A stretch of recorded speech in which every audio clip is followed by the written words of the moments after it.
Good morning student. पिछले video में आप लोगों ने धातु, अधातु तथा उपधातु के बारे में पढ़ा।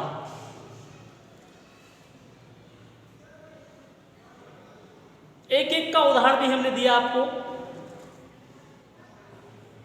मतलब तत्वों का वर्गीकरण कर दिए थे धातु, अधातु और उपधातु में।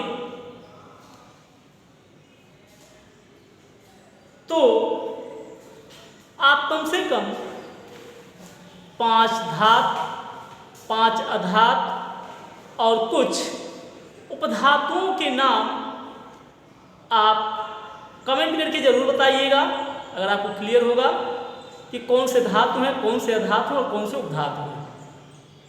ठीक है। साथ ही साथ आप ये भी कमेंट करके बताइएगा कि कौन सी ऐसी धातु है जो द्रव अवस्था में पाई जाती है। तो हम नोट कर लीजिएगा, ये कौन सी ऐसी धातु है जो द्रव अवस्था में पाई जाती है। और साथ ही साथ एक प्रोनाउन नोट कीजिएगा आप, कौन सी ऐसी अधातु है जो द्रव अवस्था में पाई जाती है। मतलब एक धातु द्रव अवस्था में पाई जाती है उसका नाम और प्रतीक बताना है आपको, और कौन सी अधातु द्रव अवस्था में पाई जाती है उसका भी नाम और प्रतीक आपको बताना है। ठीक है, इतना काम आप लोग कीजिएगा। आगे आज हम पढ़ते हैं धातु आधातु के रासायनिक गुण। धातु आधातु के रासायनिक गुण, धातु व अधातु के रासायनिक गुण। ठीक है, धातु आधातु के रासायनिक गुण। एक क्लास 10th है, केमिस्ट्री।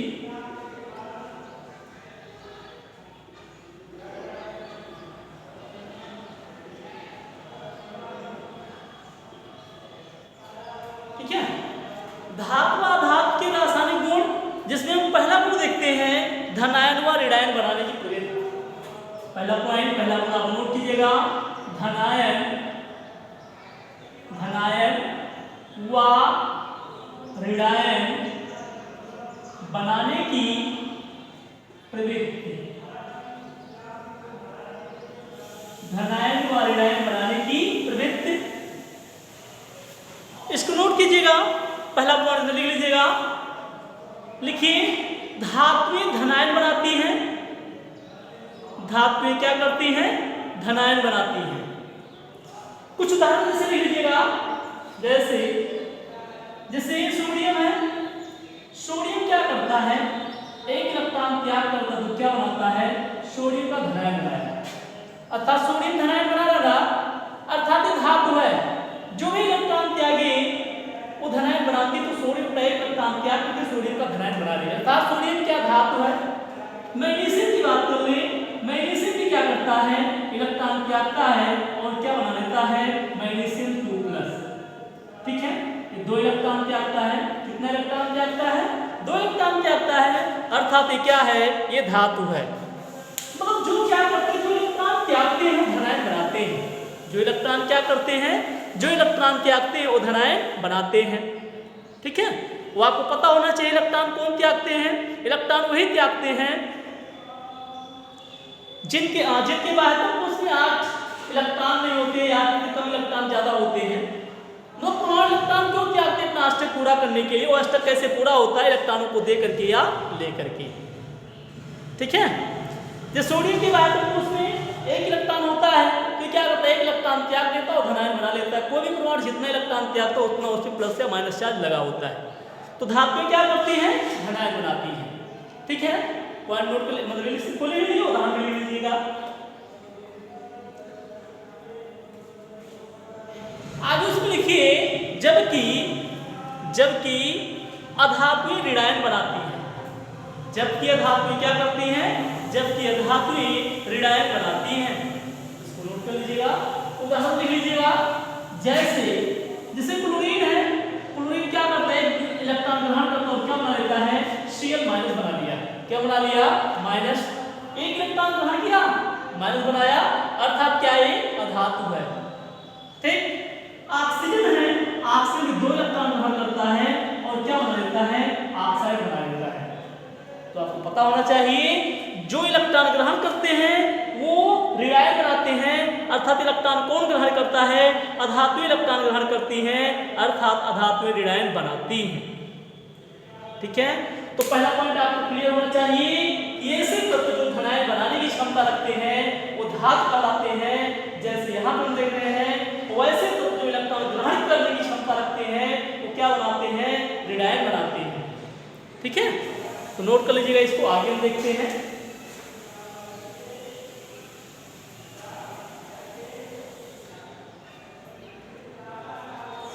अगला पॉइंट नोट कीजिए, दूसरा हम देखते हैं ऑक्साइड बनाने की गुण, ऑक्साइड बनाने का गुण। दूसरा पॉइंट क्या आपका? दूसरा आपका है ऑक्साइड, ऑक्साइड बनाने का गुण, ऑक्साइड बनाने का गुण। इसमें एक पॉइंट आप लिखिए, एक लाइन लिखिएगा, धातु तथा धातु, धातु तथा धातु दोनों ऑक्सीजन के साथ, धातु तथा धातु दोनों ऑक्सीजन के साथ संयोग करके धातु व अधातु का ऑक्साइड बनाते हैं। धातु व अधातु ऑक्सीजन के साथ संयोग करके धातु व अधातु के ऑक्साइड बनाते हैं। ये पॉइंट नोट किया। उदाहरण की बात कर लेते हैं। जैसे आप किसी धातु का नाम बताइएगा, जैसे भी आप नाम बताए मैग्नीशियम, सोडियम ही ले लेते हैं, सोडियम से भी हम ऑक्सीजन क्रिया करा सकते हैं। यहाँ पे हमने क्या लिया? मैग्नीशियम। मैग्नीशियम क्या करता है? ऑक्सीजन के साथ क्रिया कर रहा और क्या बना लेता? मैग्नीशियम ऑक्साइड बना लिया कि नहीं? मैग्नीशियम एक धातु है, इसकी क्रिया हम किसके साथ? ऑक्सीजन के साथ, तो क्या बना लिया? मैग्नीशियम का ऑक्साइड बना लिया ना। सभी का बैलेंस कर लीजिए। यहाँ पे ऑक्सीजन 2 है, यहाँ पे 1 है, तो 2 टुकड़ा करके मैग्नीशियम बैलेंस हो गया कि नहीं? मैग्नीशियम बैलेंस हो गया। यहाँ पे ऑक्सीजन कितना है? 2 से यहाँ पे टुकड़ा करके मैग्नीशियम बैलेंस हो गया। ठीक है, तो चाहे कोई धातु हो चाहे कोई अधातु हो, दोनों ऑक्सीजन के साथ क्रिया करेंगे तो धातु अधातु का ऑक्साइड बनाएगी। तो यहाँ पे मैग्नीशियम ने ऑक्सीजन के साथ अब क्रिया की तो क्या बना? मैग्नीशियम का ऑक्साइड बनाया। क्या बनाया? मैग्नीशियम का ऑक्साइड बनाया। और कोई धातु ले लेते हैं हम, जैसे सोडियम है, मैग्नीशियम, कैल्शियम भी लेते हैं, कैल्शियम भी है, ये भी ऑक्सीजन के साथ क्रिया करे तो क्या बना लिया? कैल्शियम का ऑक्साइड बना लिया। क्या बना लिया? कैल्शियम का ऑक्साइड। तो चाहे कोई धातु हो चाहे कोई अधातु हो, दोनों ऑक्सीजन के साथ क्रिया करते हैं तो धातु अधातु के ऑक्साइड बनाते हैं। अभी हमने धातु के बारे में दिखाया, अधातु भी देख लीजिए। सल्फर क्या है आपका? सल्फर बताओ, धातु की अधातु आपको पता होना चाहिए। सल्फर एक अधातु है। सल्फर क्या है? अधातु है। ये भी किसके साथ क्रिया करे? ऑक्सीजन के साथ क्रिया कराओ, इसका भी क्या बना लेगा? सल्फर डाइऑक्साइड बना लिया। क्या बना लिया? Sulphur dioxide. तो ये मतलब किसका ऑक्साइड? अधातु का ऑक्साइड। ये किसका ऑक्साइड? धातु का ऑक्साइड। ये भी धातु का ऑक्साइड है। वो दिक्कत? तो चाहे कोई धातु हो चाहे कोई अधातु हो, दोनों ऑक्सीजन के साथ क्रिया करते हैं तो क्या बनाते हैं? धातु अधातु के ऑक्साइड। धातु होगा तो धातु का ऑक्साइड बनाएगा, अधातु होगा तो अधातु का ऑक्साइड बनाएगा। नोट कर लीजिएगा इसको।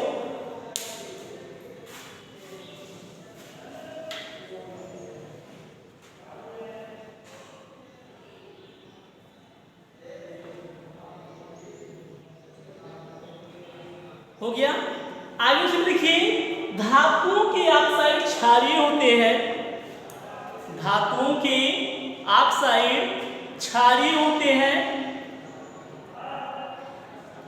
तथा अधातुओं के ऑक्साइड अम्लीय होते हैं।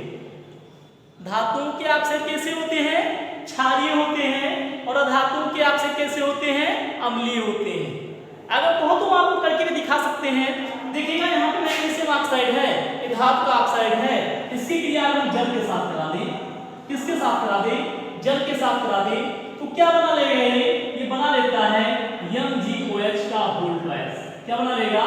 मैग्नीशियम हाइड्रोक्साइड बना लिया। बना लिया कि नहीं? आप जानते हैं जिसकी OH उपस्थित तो क्षार होता है। तो यहाँ से आपको पता होना चाहिए धातु का ऑक्साइड कैसा होता है? क्षारीय होता है। इसके साथ जल की क्रिया करें तो बना लेगा ना। अर्थात आपको पता होना चाहिए धातुओं के ऑक्साइड कैसे होते हैं, क्षारीय होते हैं। हम यहाँ पे इसकी क्रिया बता दें जल्द से, H2 क्या बनाएगा, H2CO3 बना लिया कि नहीं, क्या बना लिया, H2SO3 बना लिया, क्या बना लिया, H2SO3 बना लिया, है ना। तो इस क्या H+ है, अगर कौन पे H+ मिलेगा उसको पहले बता चुकी आपको, अर्थात ये अम्ल है। ठीक, मतलब जब हम धातुओं के ऑक्साइड को जल के साथ क्रिया करते हैं क्षार प्राप्त होता है, और धातुओं के ऑक्साइड को जल के साथ क्रिया करते हैं तो क्या प्राप्त होता है, अम्ल प्राप्त होता है। और कोई दिखा देते हैं, जैसे आप जानते हैं कार्बन का धातु है, कार्बन भी धातु है, इसकी भी क्रिया जल के ऑक्सीजन के साथ करा दो तो क्या बनेगा, कार्बन डाइऑक्साइड, ये तो बनाएगा। इसकी भी क्रिया जल के साथ करा दो, करा देते हैं, क्या बनेगा, H2CO3। ये भी मतलब अम्ल है कि नहीं, कार्बनिक अम्ल है। ठीक है, तो धातुओं के ऑक्साइड कैसे होते हैं, क्षारीय होते हैं, और अधातुओं के ऑक्साइड कैसे होते हैं, अम्लीय होते हैं। इसको भी आप लोग नोट कर लीजिएगा। ठीक है, चलिए ये भी गुण हो गया कि धातु और अधातु दोनों ऑक्साइड के साथ क्रिया करते हैं तो धातु और अधातु के ऑक्साइड बनाते हैं, धातुओं के ऑक्साइड जल के साथ क्रिया करते हैं क्षार बनाते हैं, और धातुओं के ऑक्साइड जल के साथ क्रिया करते हैं क्या बनाते हैं, अम्ल बनाते हैं। अर्थात धातुओं के ऑक्साइड क्षारीय होते हैं और धातुओं के ऑक्साइड कैसे होते हैं, अम्लीय होते हैं। ये गुण हो गया। एक गुण और हम देख लेते हैं, हाइड्राइड बनाने का गुण। तीसरा है हाइड्राइड बनाने का गुण, हाइड्राइड बनाने का गुण, हाइड्राइड बनाने का गुण। याद रखिएगा, चाहे कोई धातु हो चाहे कोई अधातु हो, दोनों क्या करते हैं, हाइड्रोजन के साथ क्रिया करते हैं और क्या बनाते हैं, धातु और अधातु के हाइड्राइड बनाते हैं। चाहे कोई धातु होगा चाहे कोई अधातु होगा, दोनों किसके साथ, हाइड्रोजन के साथ क्रिया करेंगे तो क्या बनाएंगे, धातु और अधातु के हाइड्राइड बनाएंगे। ठीक है, जैसे हम देखें, जैसे सोडियम, क्या सोडियम एक धातु है, सोडियम एक धातु है, इसकी क्रिया किसके साथ करा दे, हाइड्रोजन के साथ करा दे, हाइड्रोजन के साथ करा दिया गया, तो क्या बना रहा है, ये बनाएगा NaH। NaH बना लिया ना, ये सोडियम हाइड्राइड बन गया। समीकरण बैलेंस हुआ, दो हाइड्रोजन करने के लिए यहाँ पे 2 से गुणा कर दी, हाइड्रोजन बैलेंस हो गया। सोडियम यहाँ पे 2 हो गया तो यहाँ पे 2 से गुणा कर देते हैं, कोई दिक्कत। तो ये हुआ कि धातु इसके साथ क्रिया करने के इसका हाइड्राइड बनाया। ठीक, यही पर हम देखें, कोई धातु ले ले, अगर लिथियम ले ले, कैल्शियम ले ले, जो भी ले ले, क्रिया करेगा धातु का हाइड्राइड बनाएगा। ठीक, यही पर हम क्या ले, नाइट्रोजन ले ले, बताओ नाइट्रोजन धातु की अधातु है, नाइट्रोजन अधातु है, इसकी क्रिया हम हाइड्रोजन से करा दे, इसकी क्रिया हम हाइड्रोजन से कराते हैं तो क्या बना लेता है, NH3 बनाता है, अमोनिया गैस बनाती है। क्या बनाती है, अमोनिया गैस। समीकरण बैलेंस नहीं, समीकरण को बैलेंस कर लो, यहाँ पे आप 2 से गुणा कर दो, नाइट्रोजन 2 है, हाइड्रोजन यहाँ पे कितना 6 हो गया, 3 से गुणा कर दो, बैलेंस हो गया। मतलब दोनों हाइड्रेट बनाए कि नहीं, धातु भी हाइड्रोजन के साथ क्रिया किया, हाइड्रेट बनाया, अधातु भी हाइड्रोजन के साथ क्रिया किया, हाइड्राइड बनाया। लेकिन याद रखिएगा, अधातुओं के जो हाइड्राइड होते हैं वो अस्थायी होते हैं। अधातुओं के हाइड्राइड कैसे होते हैं, अस्थायी होते हैं, जबकि धातुओं के हाइड्राइड कैसे होते हैं, अस्थायी होते हैं। इसको नोट कर लीजिएगा। ठीक है, चाहे कोई धातु हो चाहे कोई अधातु हो, दोनों हाइड्रोजन के साथ क्रिया करते हैं, धातु और अधातु के हाइड्राइड बनाते हैं। धातुओं के हाइड्राइड अस्थायी होते हैं, धातुओं के हाइड्राइड अस्थायी होते हैं, जबकि अधातुओं के हाइड्राइड कैसे होते हैं, अस्थायी होते हैं। नोट कर लीजिएगा इसको, ये हो गया। एक पॉइंट और नोट कर लिए, उसके बाद कल ये चैप्टर हम खत्म कर देंगे, आज तो खत्म नहीं होगा, कल खत्म हो जाएगा। चलिए ठीक, लास्ट गुण आप लिखिए, तनु अम्लों से अभिक्रिया, तनु अम्लों से अभिक्रिया। चौथा पॉइंट है आपका, तनु अम्लों से अभिक्रिया। तनु अम्लों से अभिक्रिया मतलब कोई भी धातु हो, अगर तनु अम्ल के साथ अभिक्रिया करता है तो हाइड्रोजन मुक्त करता है। लेकिन सभी धातुएं नहीं करती हैं, कुछ धातुओं को छोड़ दिया जाए। अभी हम आगे आपको एक चैप्टर मतलब एक और पढ़ाएंगे विद्युत रासायनिक श्रेणी, तो उसके आधार पे आपको वहाँ पे क्लियर होगा कौन सी धातु अम्लों में से हाइड्रोजन विस्थापित करती है कौन नहीं। ठीक है, तो कुछ धातुएं हैं जो चाहे कम अम्ल हो चाहे सांद्र अम्ल हो, उनके साथ अगर क्रिया करती है तो अम्लों में से हाइड्रोजन को क्या करती है, विस्थापित कर देती है।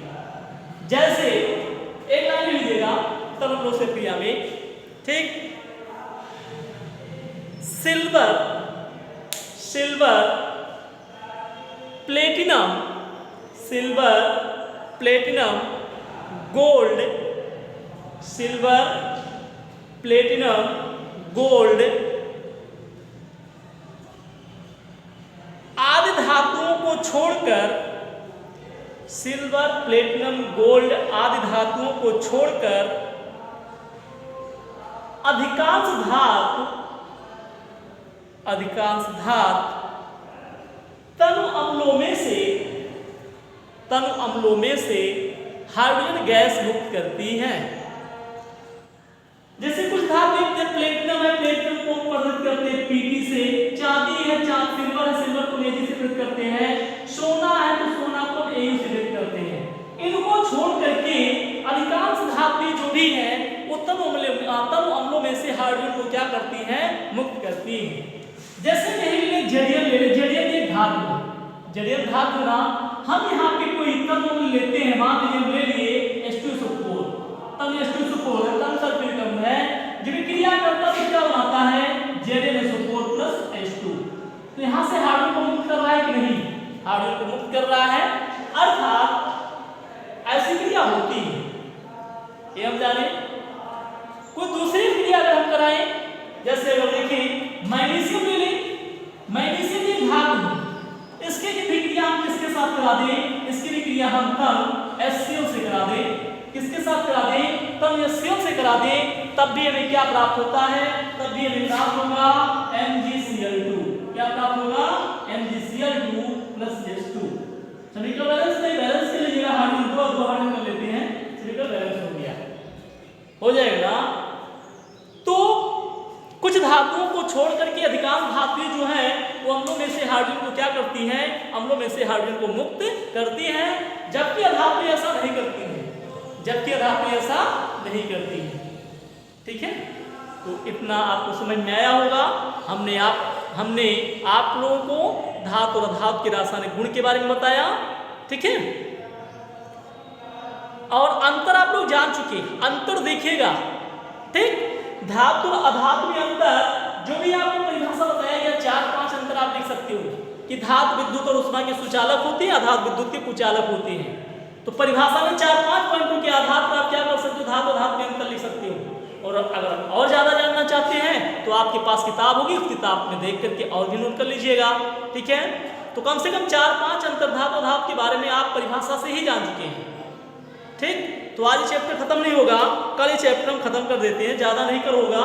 ठीक, कल अभ्यास भी थोड़ा बहुत बताएंगे और चैप्टर भी खत्म कर देंगे, आगे फिर अगला चैप्टर फिर देखा जाएगा। ठीक है, धन्यवाद।